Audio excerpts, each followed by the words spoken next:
Welcome to the Culture Lab. I'm your host, Aga Bayer. This podcast helps you turn your company culture into rocket fuel for meaningful growth.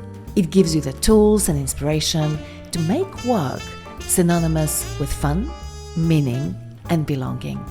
This is where we explore how to cultivate remarkable cultures that scale and evolve as our businesses grow and the world keeps on changing.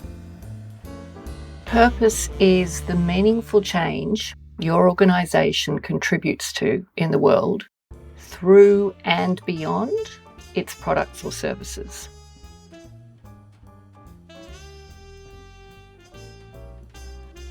This episode is brought to you by Culture Brain, a one-of-a-kind accelerator program where culture leaders get hands-on support and guidance on how to reach their goals faster, especially now in this brave new world of remote and hybrid work. Culture Brain connects you with outstanding peers on the same journey, but also with world-class experts, including people you know from the show. And they all help you identify and implement new, better ways of creating a culture where people do their best work. Check it out at tinyurl.com/culturebrain. And no need to write it down. There's a link in the show notes. Have you ever wondered what it would take to tackle some of humanity's most urgent challenges, such as climate change, social inequality, armed conflicts, or economic disparity? If you have, you're not alone. And I think it's easy to start feeling hopeless when you look at all the institutions and politicians who are supposed to work on these issues, yet who fall short of making any progress. But what if the institution with the highest capability and capacity to create positive change in the world was not what we usually think about? Not the government, not the schools, not the universities, but the businesses we work in. My guest today, Carolyn Butler Madden, believes that this is exactly the case. Carolyn envisions a world where businesses are not just about financial gain, but they are a powerful force for good, with the potential to drive profit through purpose. And her life's work has been to empower leaders to unlock the full potential of their organizations by embedding a meaningful purpose into the fabric of their business and their brand strategies. With her book, For Love and Money, earning the title of Best Social Responsibility Book in the Australian Business Book of the Year Awards, Carolyn's literary contributions have already paved the way for many businesses seeking a purpose-driven future. Now, in this conversation, Carolyn and I explore personal stories of resilience, growth, and the pursuit of meaningful change through business practices. Carolyn talks about how personal purpose connects to business innovation and how love, passion, and emotional commitment drive transformative outcomes. She also discusses the challenges and successes of integrating purpose with profit, underscoring that there are real-life examples already of leadership that prioritizes long-term value over immediate gains. So I hope that this conversation gives you some fresh insights into how purpose-driven leadership can unlock potential and drive growth. It certainly did for me. Enjoy. Hi, I'm Carolyn Butler Madden. I'm Chief Purpose Activist at my B Corp consultancy, The Cause Effect, and I help business leaders embed purpose into their business in a meaningful way so they can drive profit through purpose. Carolyn, welcome to the Culture Lab. Thank you, Aga. I'm delighted to be here. It's awesome to have you here, and especially after we've already had a couple of conversations, first in the Culture Brain community, then you were kind enough to introduce me to your podcast and interview me on your podcast, and it was a great experience as well. I would definitely recommend our listeners check it out if they're interested in cultivating a culture and a business that focuses on purpose. This is our third time, and I'm really excited to dive deep into the topic that lies at the heart of your work. But before we go there, there's one question that I ask all of our guests, and you will be no exception. And this question is about the early cultural influences that shaped you as a person. In other words, how did you grow up and what impact did it have on who you are today? It's such an interesting question because when I think about it, now I see what impact it had now at this stage in my career. I was born in Singapore, and I grew up in Singapore, Malaysia, and Australia, and then eventually moved to Australia when I was 9 after my dad died. Singapore and Malaysia exposed me to different cultures right up front, and when we moved to Australia, it was Perth, Western Australia, which was very middle class, suburban and vanilla. And I'd had this background, this rich cultural background, which I think had a huge impact in me just seeing such diversity. And then eventually, when I was 15, I moved to the UK as well. So I had that lens. That diversity was with me from the beginning. And then my dad died suddenly. He died of a heart attack in the middle of a tennis game. I was 9 and my sister was 12. We were living in Kuala So Lumpur sorry, at the God. time. And that had a profound impact on me, actually in a positive way, right? Because I think it made me realize that you can't take anything for granted and you've got to be grateful for what you have here and now. Our time here is limited and it can be snatched away very quickly. So that shaped things for me in a very, very strong way and made me realize that you've got to make the best use of your time here. Whether that's, throwing yourself into fun, travel, your work, whatever it is, just go all in. Don't settle for, something that makes you unhappy. And then the final thing was my mum. She was a strong, independent woman who, God, I think what she would have been capable of if she was born in my generation, right? And she brought up 2 young girls alone. She said no to several proposals of marriage. She took us from Malaysia to Australia, and then she took me to England. And she was incredibly independent, but also just, even before my dad died, I remember she used to take my sister and I, she worked for a film distribution company, and she would take my sister and I to an orphanage and screen Disney films for the kids. And I must have been 6, right?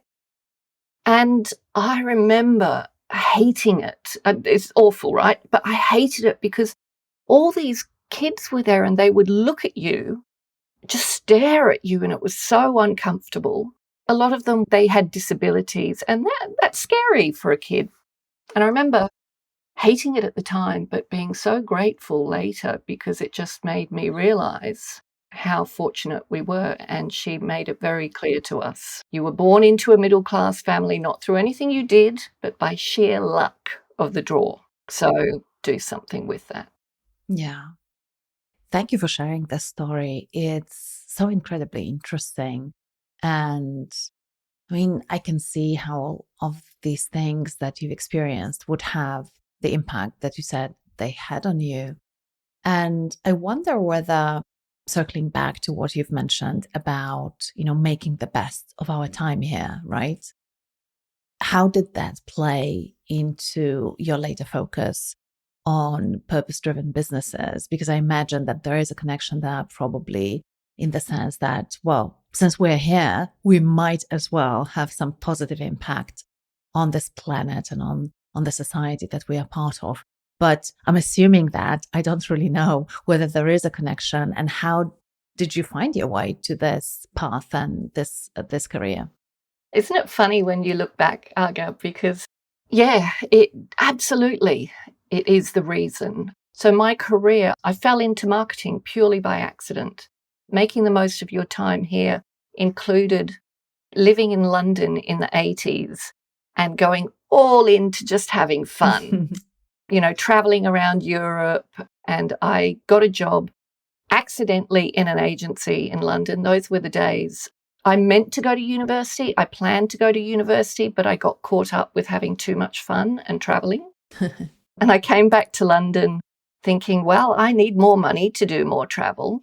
I accidentally fell into an agency role on reception, and within 6 months, they brought me into the account service team. Yeah, I just went through and they opened the doors for me.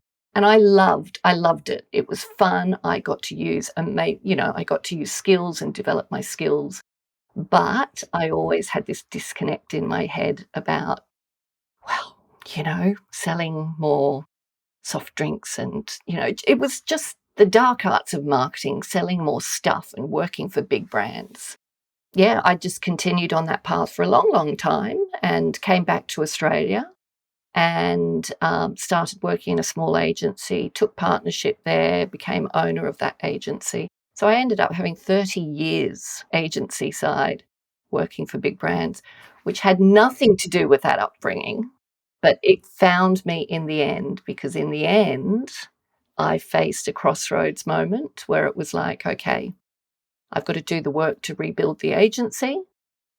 And, when I asked the question if I was ready to do it, and I'd done it before, so I knew I could, I came up with, no, it doesn't speak to me in a way that's important. And it then begged the question, what do you want to do? And I'd been trying to steer the agency down the path of social purpose at a time that it was way too early for Australia. And I just thought, I know it's early, but I've got to do it. I've got to go all in. I don't know what it looks like, but I'm just going to close my eyes and dive in and see what happens. So, what I'm hearing you say is that at some point in your career, I'm assuming the business didn't go as well as you wanted to. And the fork in the road was, do I continue on the same path or do I choose a different path? And basically, as you said, you decided that you didn't want to continue on the same path. And it seemed like what making the best out of your time on this planet will look like now is different than what it had looked like for you for decades. First of all, tell me if I'm getting it right. You're getting it 100% right. And I think the only thing I would add is the 30 years I spent in the agency world allowed me to develop amazing skills that are now integral to what I do. So, it was not a wasted path, not in the slightest. It's Oh, no, yeah. so rich, the learnings there, and applicable to what I do today. The reason why I really wanted to flesh it out is because I think your story is so interesting in that it clearly illustrates that we're all on this journey and it's never too late. And there are a lot of people actually right now, middle-aged people who look back at their careers and realize that they do not want to continue on the same path because they really crave more meaning and they want to have a slightly different impact in the world. And this is, as you say, this is not to say that we completely cancel or don't value our previous careers. It's simply that we suddenly realize that there are other, perhaps better ways or more values aligned ways for us to live and work.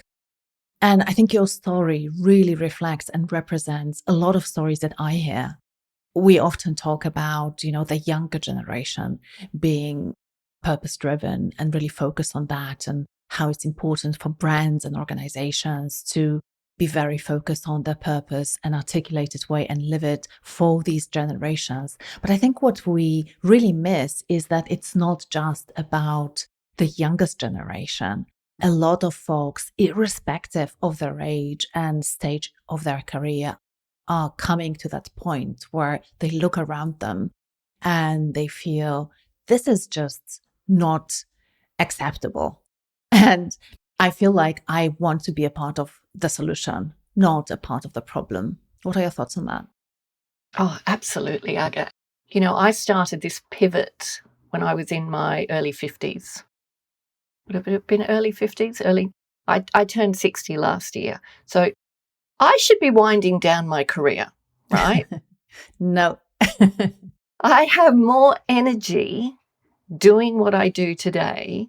I'm just so energized by it. And I honestly think I'm doing my best work And, the message to your listeners who might be of a certain vintage is, oh my God, don't let your age be a barrier. Let it be the thing that brings wisdom to what you do. And don't hold back, go for it, lean in. Yeah. And I love what you said about, you doing your best work right now. And as you know, because we had this chat on your show, I obsessively have been asking this question to people for the past 10 years. So I ask people, tell me about a time you did your best work. And I discovered that there are three things that we experience when we do our best work, or three conditions that are in place when we do our best work. And one of these conditions is meaning, and a sense that we are really making a meaningful contribution to something that is really important for us. And so, shifting gears slightly and moving into the direction of this topic, I think, in most parts of the world anyway, purpose in business has become an expectation. As we said, irrespective of age and cultural background, employees, customers, investors, and even suppliers will expect that organizations are not just thinking and focusing on increasing their profits, but that they actually want to make a positive dent in the world. But what I'm noticing, and I know that this is something that you see as well, because I'm familiar with your work and we had a few chats already, is that a lot of business leaders really struggle to understand what it means for their business in practical terms. So today I want us to dive a little bit deeper into this topic and into the relationship of purpose and culture. And I want to start with the basics. What is purpose? How do you define it? Purpose is the meaningful change your organization contributes to in the world through and beyond its products or services. Thank you for this definition, because I find that sometimes, we talk about purpose and mission interchangeably. Sometimes vision gets in the way as well. And we are often confused as to what is what. So I'm glad that we can work with this definition together. And I know that you closely link purpose to love in business. I love the question that you ask on your podcast, which is there a place for love in business? So I'm going to ask this question back to you. Oh, wow. Is there a place for love in business, and how does purpose and love connect? Yes, 100% there's a place for love in business, of course. My book, For Love and Money, I wrote a preface. And the preface is, I think it's a bit confusing to readers to begin with, because it's a love story. It's my love story. It tells the story of me when I was living in London and I was having a holiday romance with a Montenegrin man, so former Yugoslavia. And we'd been having this holiday romance for a few years. The Balkan Wars happened, and it was just awful what happened at that time. This is in the early 90s. Sanctions came down. No flights were going in there. And anyway, long story short, we tried to meet in Greece. I went to Greece and he couldn't get out. So I, in my youthful wisdom, thought, well, I'll go in. And so I share this story of how, on a very sort of flimsy possibility of getting in, I did. I was actually in Greece with my ex-Greek boyfriend who loved the drama of reuniting two war-torn lovers.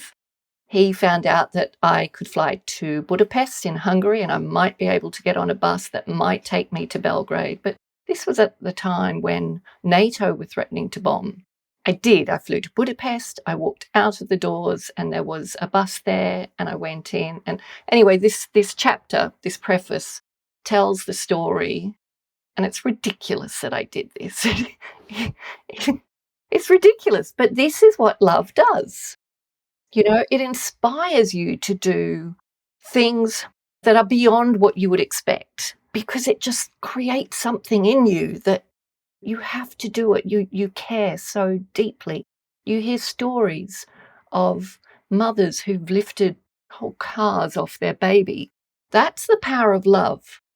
Yeah, it makes us somewhat unreasonable. And I think it was George Bernard Shaw who said that it's the unreasonable man, and I would also add woman, creates a better world, right? And makes a difference. Reasonable people usually don't. Yeah, because passion, if you care enough about something, you will find a way over all the hurdles. You will care deeply about it, to think deeply about it. You will get over obstacles. You will innovate. I can understand in the industrial age why business was shaped for factories, right? They wanted to dull people down to do the work. These are the default settings today of business as usual. Business is very much about something we have to do in order to enjoy the rest of our lives. And yet, when the world is crying out for innovative solutions, why aren't we bringing our passion and emotion and love to it? Enough people care deeply about the natural environment. They care deeply about children. They care deeply about equality. There are things, different things that people care deeply about. If we allow that love to flourish, we're capable of so much more as individuals and collective organizations than we give ourselves credit for. We're seeing it happen. And so I think love has everything to do with the opportunity for business to fulfill its true potential to be a force for good in the world. And it strikes me that it's especially true now in the age of AI, because basically all the sort of rational tasks that would require high IQ and non-emotional approach to things are going to be outsourced to machines that really do calculations much faster than us and find information so much faster than us. And so really the only competitive advantage that an organization can have in the era of AI is that human element and our ability to experience emotions, connect with others, and feel the passion that you talk about and feel the love that really sparks inspiration and leads to innovation.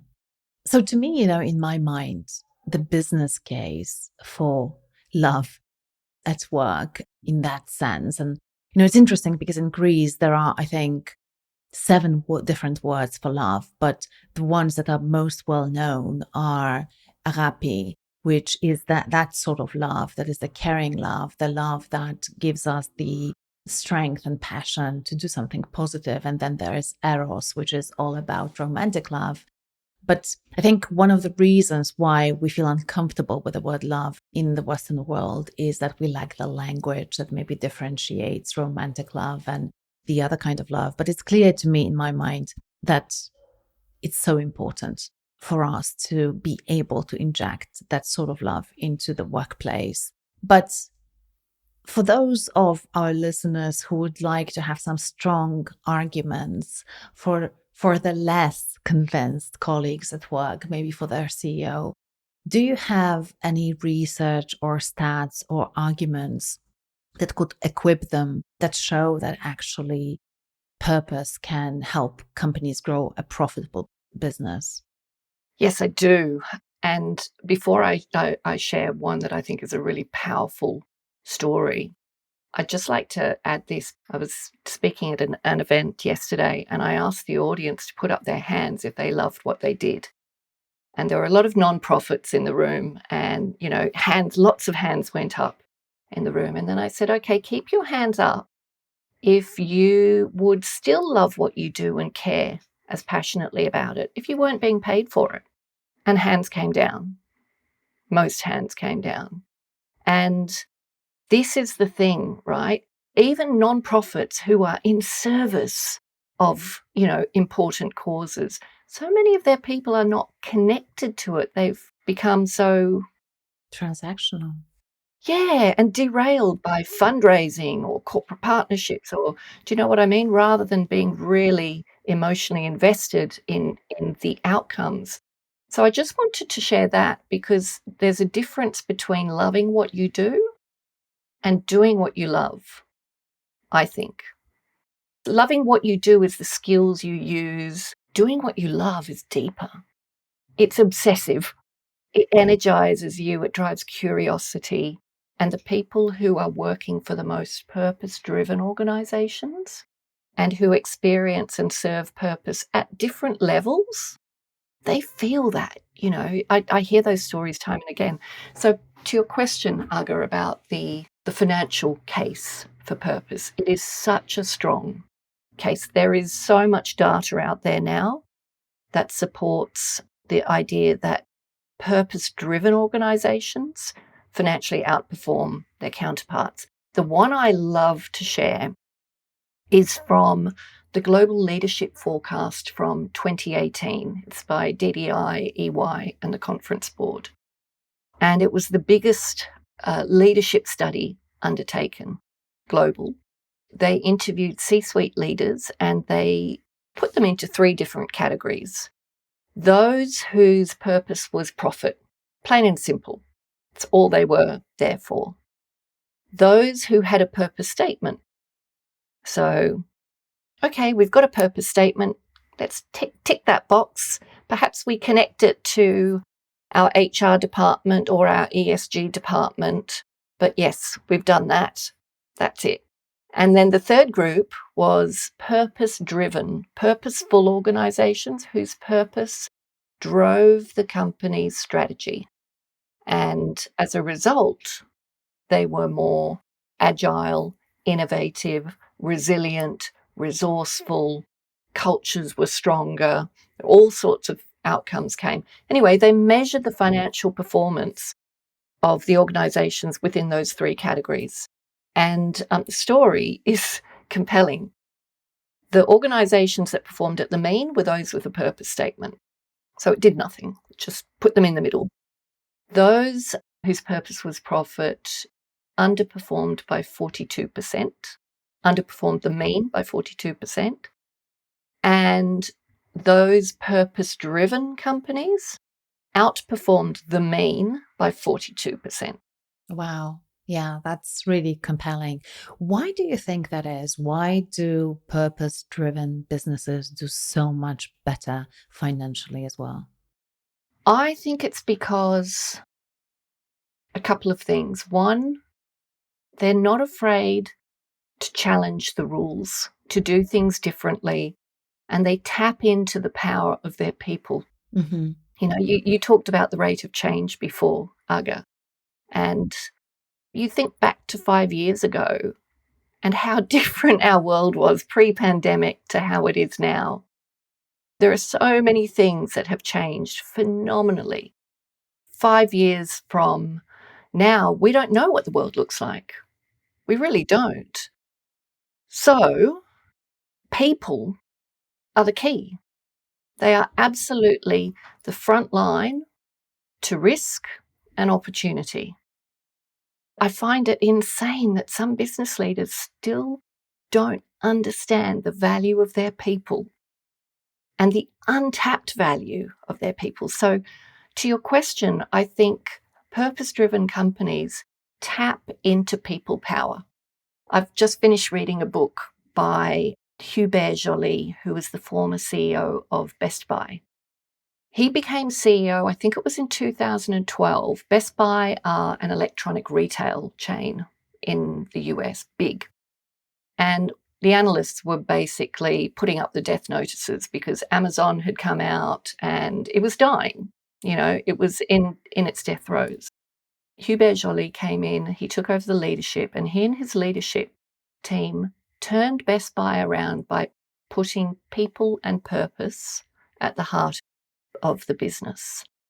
And his book is called The Heart of Business. The secondary part, it's about leadership in the new era of capitalism or something like that. It talks about how he did it, and it's all about people. It's about unleashing the power of people. He calls it unleashing human magic to create improbable results. And that is superpower. It is a superpower. And it's also quite intuitive, right? I think for most people, we wouldn't disagree with that premise that we need to unlock the power of our people to be successful at work. And probably also wouldn't disagree that we can unlock the power of our people by creating a purpose-driven business. And yet, for some reason, very few businesses actually succeed in truly doing that. At least this is what I see from where I sit. We consult and support organizations to create an environment where people can do their best work. And I know that our clients are in a tiny minority still of organizations who are truly committed to actually doing it, not just talking about it, who are, as you and I say, activists rather than advocates of the idea. And I'm really curious about your take as to what stands in the way. Why are so few organizations still do the work, and walk the talk? Is it a lack of knowledge around how to do it? Is it short-termism? Like, what are the obstacles that you see that stand in the way? There are three key obstacles, but I want to come back to something else that is the thing that stands behind them to begin with. And they're consequential, right? So the first big obstacle is that there's different understandings of what purpose means in an organization and the role of purpose in the organization. So in a leadership team, you've got people, some people who think it's one thing, some people who think it's something else, and you don't have that alignment and consistency. And then that leads to the next barrier, which is your leadership team or an organization's leadership team isn't driven by it, right? They're not walking the talk. And then that leads to the third barrier, which is your people don't believe it. It's a statement. And they don't believe it, they don't trust in it because they don't see it in action from the top. The elephant in the room, I think, is, most of these leaders today, where have they come from? They've been to Stanford and all these universities. They have been taught a way of doing business that has worked for them. And now people are telling them, younger people are saying, hang on, we need to do things differently. But it's worked for them. So, they're looking at little tweaks to respond, but they don't know what they don't know. And, they've come through understanding a certain idea of what business should be and how it looks. And that's the way it is. And yet we see some that stand out. May I share a story of someone who really inspires me, and a story that I think just really Yeah, absolutely. shows the kind of courageous leadership we need. Paul Polman. Unilever. He is the former CEO of Unilever, and he's on my fantasy dinner party list. So 2009, he took over the role of CEO at Unilever. It was his first CEO role. He'd come from Nestle as CFO. And on the very first day of his new job, he made a public announcement. And he said, from today, Unilever will no longer focus on short-term profit results. Our focus is going to be long-term value creation. And what that means is we won't issue quarterly financial reports. We won't issue earnings guidance. And then he went one step further. And this is Unilever, right? And he went one step further and he said, and for those shareholders who don't like this, respectfully, I suggest you take your money and invest it somewhere else. And this is a very, very consistent story, by the way, because, for example, Gary Ridge, the former president and CEO of WD-40, I've been in a number of conversations with him, both in the Culture Brain community, with our community members, and on the podcast and offline as well. And this is exactly what he did in WD-40 as well. So I see these stories of very courageous leaders who really take a stand and say, we are not going to be driven by short term. Because, of course, if you are, then I think it's very, very hard to be a truly purpose-driven organization. Yeah. And so what happened? What happened with Unilever after that statement? Within a year, they released their 10-year Unilever Sustainable Living Plan. And at the heart of that plan, they put huge, ambitious goals. And at the time they did it, they said, look, we know this doesn't fit the mold of SMART goals. It was specific, measurable, attainable. It was specific, it was measurable, but ambitious should replace attainable, right? But he said, we will do whatever we can to achieve these goals. And he said, but if we don't, we know we will have changed the business along the way. And under his leadership, they did achieve the goals. I think they overshot some of them and slightly came under on a couple of the others, or on one of the others. But they changed the business, and innovation is coursing through Unilever.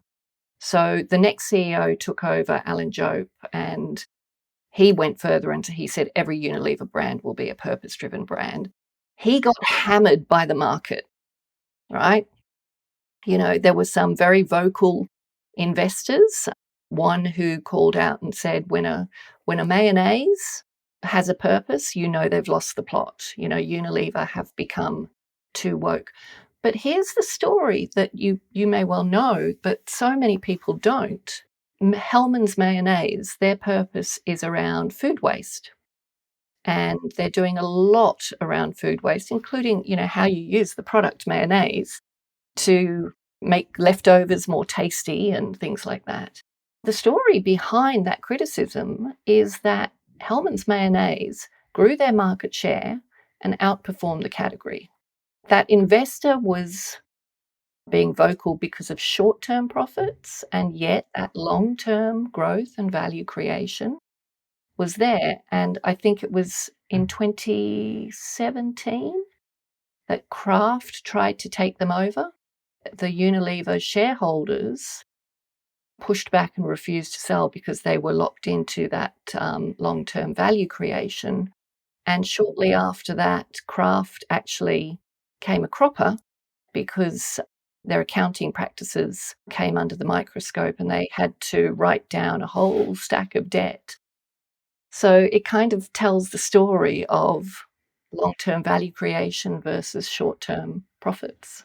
And one of the reasons why I love this story is that there is such a golden nugget there around what he talked about. Even if we fail, then at least we will have, transformed our business.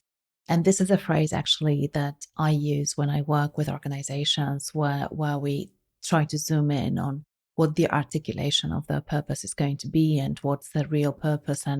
And this is one of the questions that I offer to people and encourage them to reflect on. Even if you fail to achieve your key strategic goals, at least you will have done what would be worth it, even if you don't hit your financial targets. And in a way, it's an invitation for companies and leadership teams to say, what is even more important to us than profits, at least short-term profits, right? This is not to say that profits are not important, but you They're have to vital. lead with something, right? You either lead with profits or you lead with purpose. Of course, there is a balancing act there. And eventually, of course, you optimize for both. Otherwise, you will go out of business. But to me, you have to lead with something. Yes. Yeah, absolutely. I mean, profit is a purpose, right? Profitability is a purpose. It's just about the money. That's our purpose. We're here to make as much money as possible for the shareholders, for ourselves. But yeah, profit, when you look at profit and purpose as a relational thing, then yeah, look, companies can't go from being profit-driven to purpose-driven overnight. They've got to go through a balancing phase where the question that needs to be asked is, what will we leave money on the table for? We're not always going to leave money on the table, but what would we leave it on the table for? Yeah, absolutely. That's such a great story that Gary Ridge actually shared with me on that. He said, when I was early in my career in WD-40, I had a supplier approach me and the supplier said, Gary, I'm going to make you a hero of WD-40.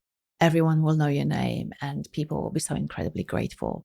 one of the ingredients of your product, which is this, can that basically greases squeaky parts in locks and other things.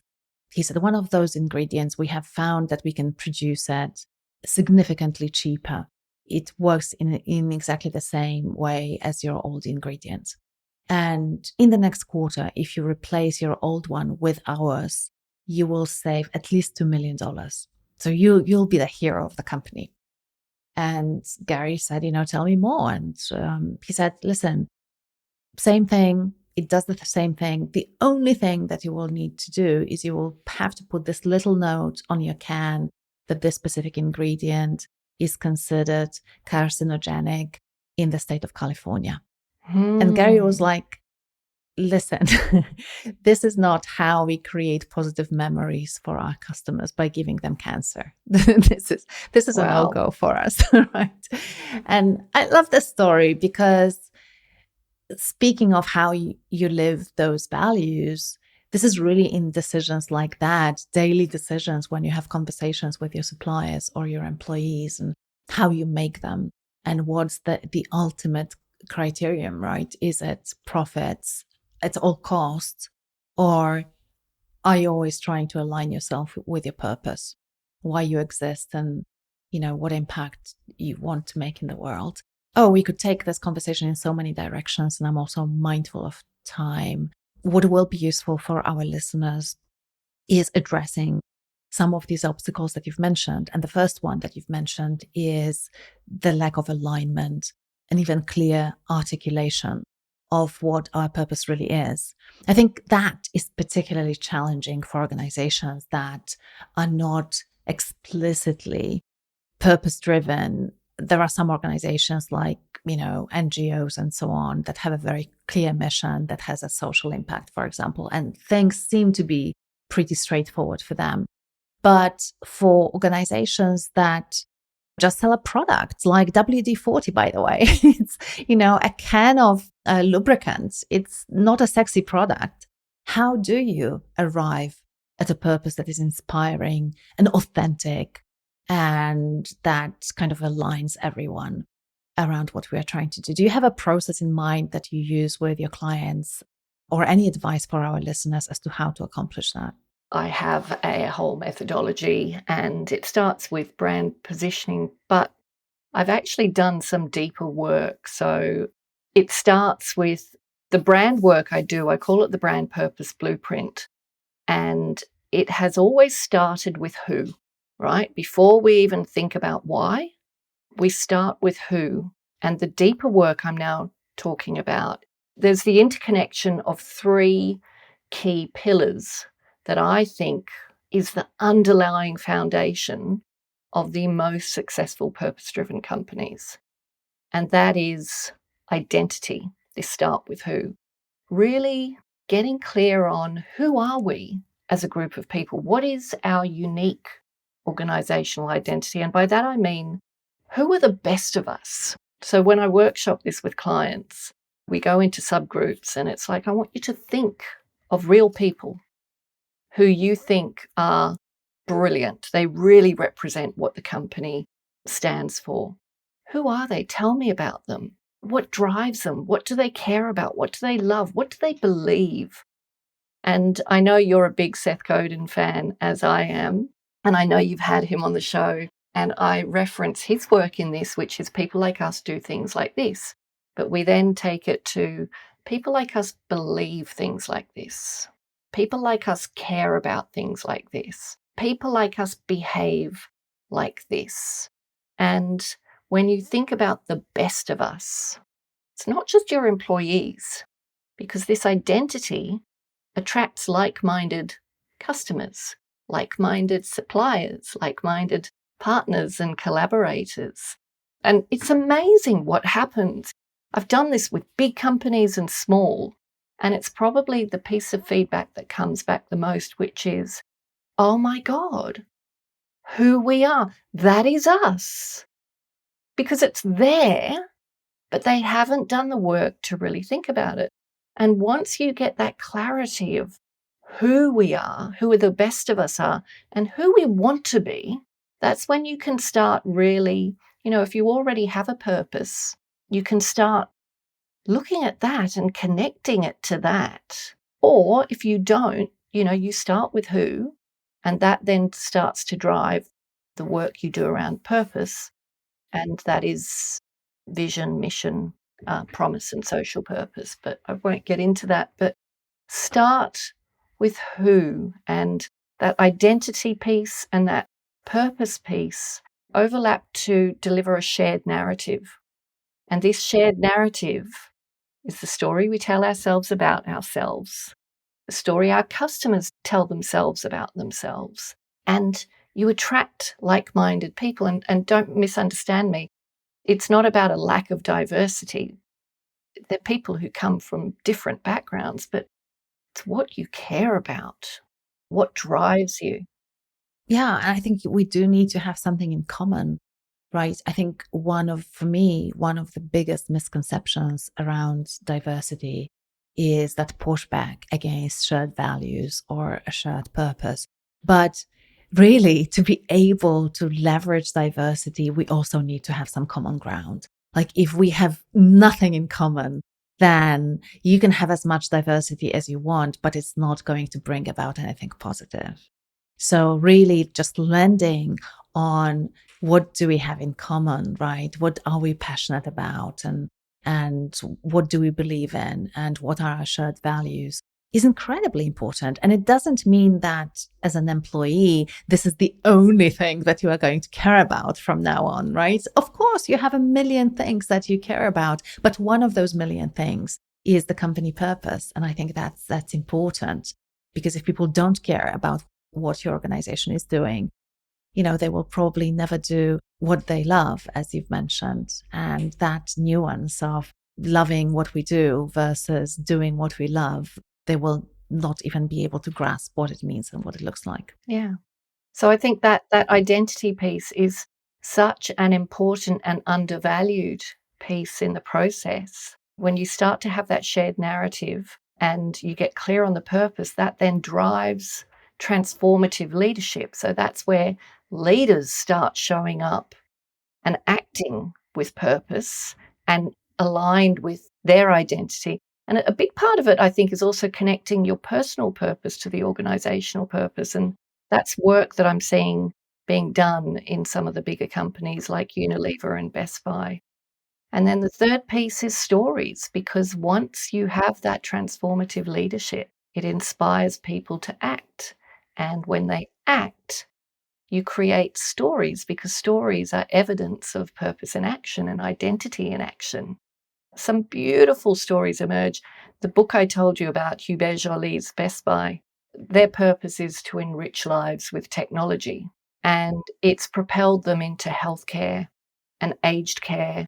And truly, purpose has driven their expansion in surprising ways.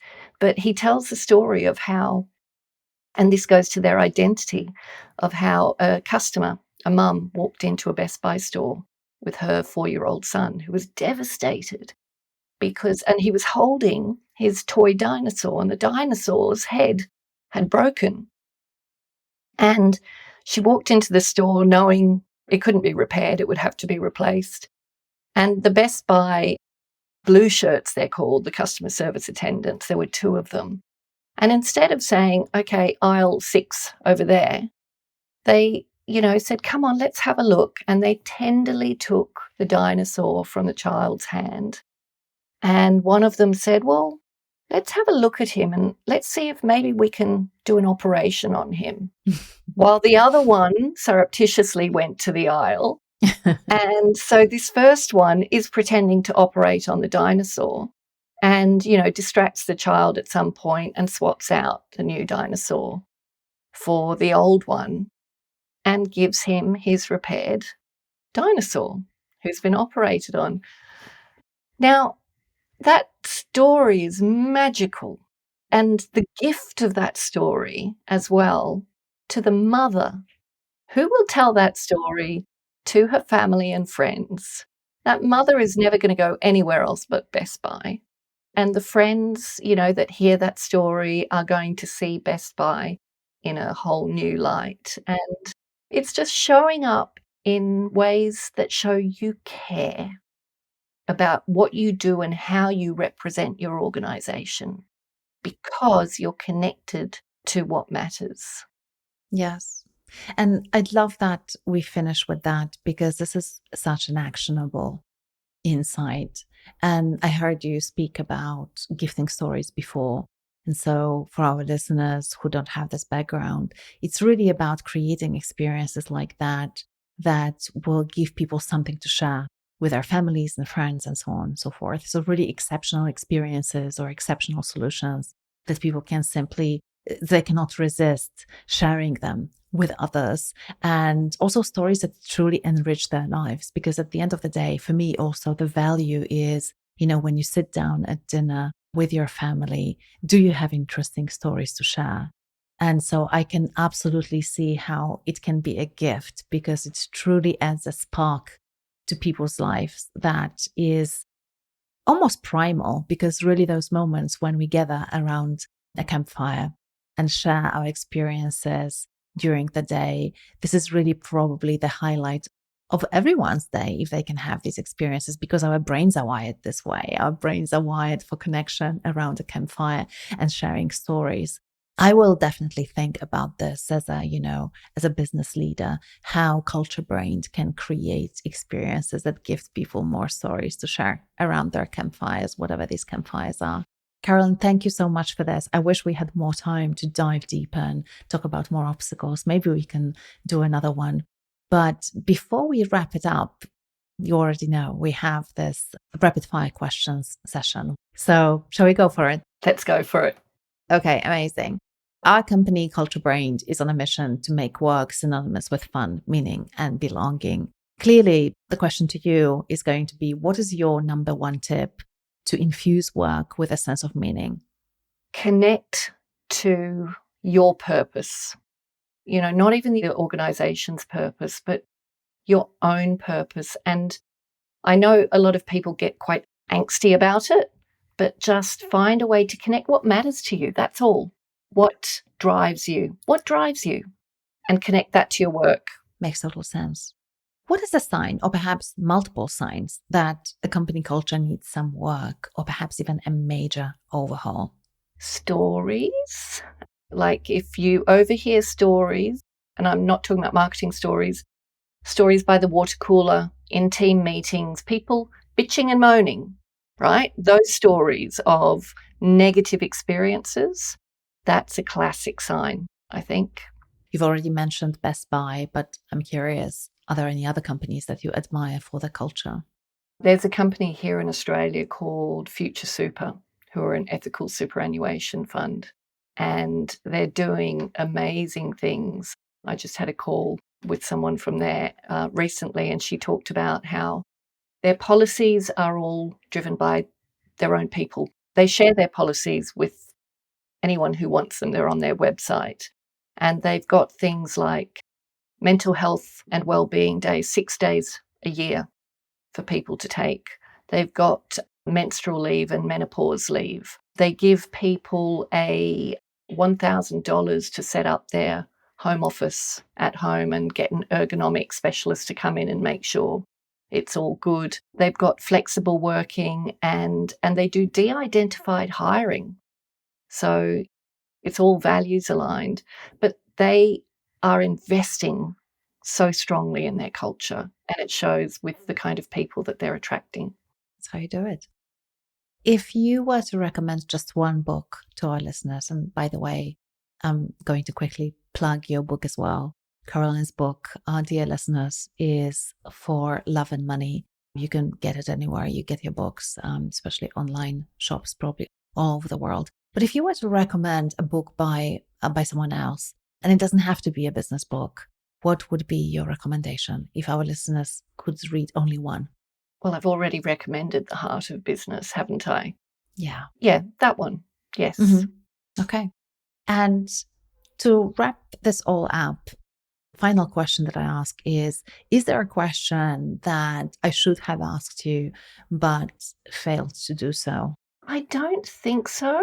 One question could be, What is the role of feminine leadership in purpose-driven business? Well, now you have to answer it. It's such an interesting one. How would you answer this question?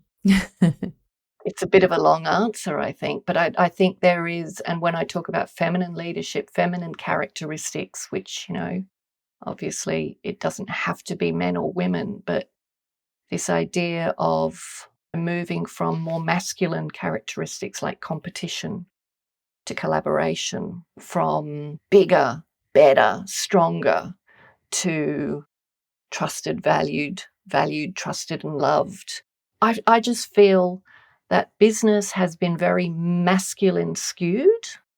And as a result, there's been a lot of good, but there's also been negative impact. And I think we need that balance of feminine characteristics to balance it out. And I think there's huge opportunity in doing that. I love that. And this kind of made me think about a great talk that I've seen recently by Elizabeth Gilbert. I don't know, Carolyn, if you're familiar with her. She's a fiction writer. She also wrote a memoir. And she has this fantastic talk about sacred and divine feminine and divine masculine. And it's not a business talk, but I think it's one of the most important talks on this topic. It's really, really powerful. I think it's going to be super useful for all women leaders who struggle with stereotypes that we have around what feminine leadership looks like and what sort of leadership people expect, et cetera, et cetera. So I'll put the link to that one in the show notes. I thought that, I'd just plug this nugget as well because it was so great. Like so many things became clear to me after I watched it. I'm sure that by now our listeners are really keen to learn more about you, really keen to learn more about your work. What are the best online places for people to go to either connect with you or to learn more about what you are doing and how you are thinking about business? LinkedIn is the place I hang out the most. So I'm the only Carolyn Butler Madden there. I'm very easy to find. My consulting website is thecauseeffect.com.au, or you can find me at carolynbutlermadden.com for my speaking and books. Wonderful. Carolyn, thank you so much for spending this hour with me and our listeners. It was a joy to be in conversation with you again. And I look forward to our next conversation. Thank you so much, Aga. It's been an absolute pleasure.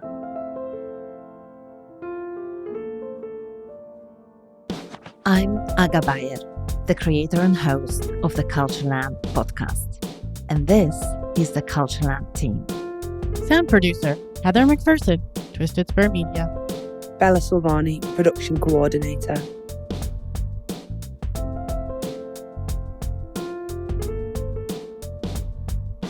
Thank you for spending your time with Carolyn and me on this episode of the Culture Lab podcast.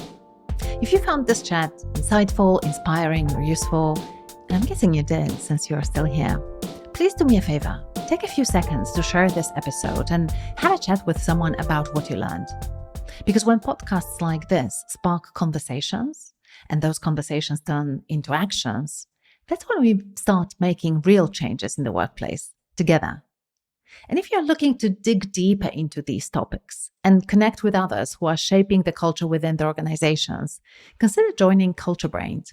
We put together a cohort of the best, most ambitious culture leaders to help them accelerate progress in their culture work. To find out more and apply, head over to tinyurl.com/culturebrained. And the link is in the show notes.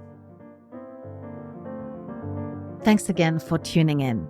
If you want to get free resources on cultivating a remarkable, powerful, and authentic company culture, especially in a business that scales, type this into your browser: agabayer.com/resources. If you haven't subscribed to the Culture Lab yet, please do it now. That's the best way you can support our work. And finally, we would be ever so grateful if you could rate and review our podcast on the platform that you listen to. Thank you, and you are amazing for listening to this point. Not many people do.